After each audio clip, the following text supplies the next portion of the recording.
our country is at war, a war against international communism. It is called a Cold War. Russia today is a grave threat to our nation.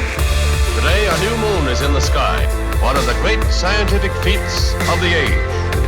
Yuri Gagarin, the first to orbit the Earth. 1.2 G. I believe that this nation should commit itself to achieving the goal, before this decade is out, of landing a man on the moon and returning him safely to the Earth.